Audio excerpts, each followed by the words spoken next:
మనం నివసిస్తున్న ఈ భూమిపై మానవాళి కంటే మేధస్సు ఎక్కువ ఉన్న జీవులు ఉన్నాయా? ఏలియన్స్, గ్రహాంతర జీవులు నిజంగా మన ముందే ఉన్నాయా? వీటికి సమాధానం ఏరియా 51. అమెరికాలో ఉన్న ఓ గోప్యమైన ప్రాంతం అది. మ్యాప్ లో కూడా కనిపించదు. కొన్ని కథనాల ప్రకారం ముక్కలుగా పడ్డ ఏలియన్స్ శవాలు, గాలిలో కనిపించే వింత లైట్లు, రహస్య యాంత్రిక పరీక్షలు. ఇది ఏరియా 51, ప్రపంచాన్ని ఉలిక్కి పడేసిన భయానక రహస్యం.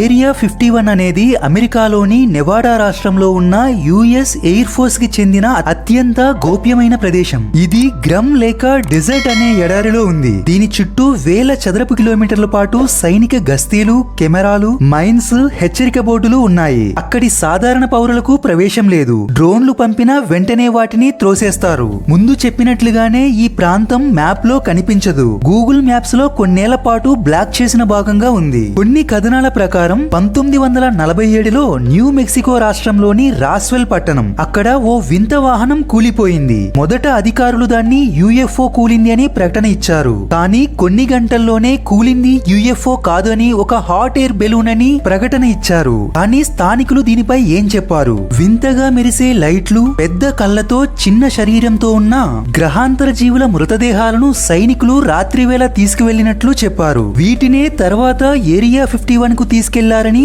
అంతర్జాతీయంగా నమ్మకం ఏర్పడింది. కానీ అధికారిక సమాచారం ప్రకారం ఇది ఉద్యోగులకు శిక్షణ, విమాన శోధన మరియు రహస్య టెక్నాలజీ పరీక్షల కేంద్రమని అంటారు. అయినప్పటికీ ఆ ఏరియా 51 లో కనిపించిన విషయాలు చలింపచేస్తాయి. ఆకస్మికంగా మాయమయ్యే విమానాలు, భూమిని త్రవ్వే పెద్ద పెద్ద మిషన్లు, రాత్రి వేళలో మెరిసే రంగురంగుల కాంతులు, శబ్దాలు వినిపించకుండా చేసే ప్రయోగాలు, ఇవన్నీ మానవాళికి అంతుచిక్కని ప్రశ్నలు. కొంతమంది మాజీ సైనిక ఉద్యోగులు ఇలా చెబుతున్నారు, అక్కడ మనం ఊహించలేని బయట ప్రపంచానికి తెలియని టెక్నాలజీ ఉంది అని. అంతేకాకుండా కొన్ని దశాబ్దాలుగా ఏలియన్ శరీరాలపై ప్రయోగాలు చేస్తున్నారని అంటారు. ఇదే విషయాన్ని బలపరుస్తూ 1989వ సంవత్సరంలో బాబ్ లాజర్ అనే శాస్త్రవేత్త మీడియా ముందుకు వచ్చారు. అతను చెప్పిన విషయాలు సంచలనం సృష్టించాయి. నేను ఏరియా 51లో పనిచేశాను. అక్కడ 9 యుఎఫ్ఓల డిజైన్ రివర్స్ ఇంజనీరింగ్ చేస్తున్నాం. అవి మన టెక్నాలజీకి చెందవు.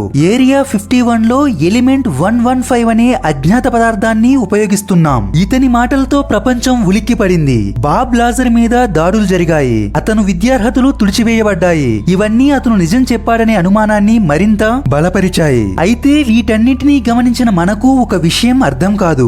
ఎందుకు అమెరికా ప్రభుత్వం ఇన్ని దశాబ్దాలుగా ఏరియా 51 గురించి మాట్లాడటం లేదు అని. 2013లోనే మొదటిసారిగా దాని ఉనికిని అధికారికంగా అంగీకరించారు. కానీ ఇప్పటికీ అందులో జరుగుతున్న అసలు ప్రయోగాల గురించి చెప్పరు. ఎందుకు దాస్తున్నారు? దానికి కారణాలు ఈ విధంగా ఉండొచ్చు. ప్రపంచం భయపడకూడదు. శక్తివంతమైన టెక్నాలజీ ఎవరికీ దక్కకూడదు. మన విశ్వాసాన్ని అస్థిరం చేయకూడదు. మరియు ఏలియన్లు నిజమే అయితే మన భవిష్యత్ ఏంటి? ఏదేమైతేనేం ఏరియా 51 ఇది కేవలం ఒక సైనిక కేంద్రం కాదు. ఇది ప్రపంచపు అతిపెద్ద రహస్యంగా నిలిచిన ఒక మిస్టరీ డోర్. అది తెరుచుకుంటే ఏమవుతుందో ఎవరికీ తెలియదు. కానీ ఒక్క విషయం మాత్రం స్పష్టంగా చెప్పాలి. మనకంటే ఎక్కడో ఉన్న బుద్ధిమంతుల ప్రాణాల్ని, వారి టెక్నాలజీని మనం తక్కువగా అంచనా వేయకూడదు. ఏరియా 51 రహస్యాలపై మీ అభిప్రాయం ఏంటి? ఏలియన్లు నిజమేనని మీరు నమ్ముతున్నారా? కామెంట్ లో చెప్పండి. ఇన్ఫర్మేషన్ వర్తి అనిపిస్తే ఛానల్ ని సబ్స్క్రైబ్ చేయండి. Thanks for watching.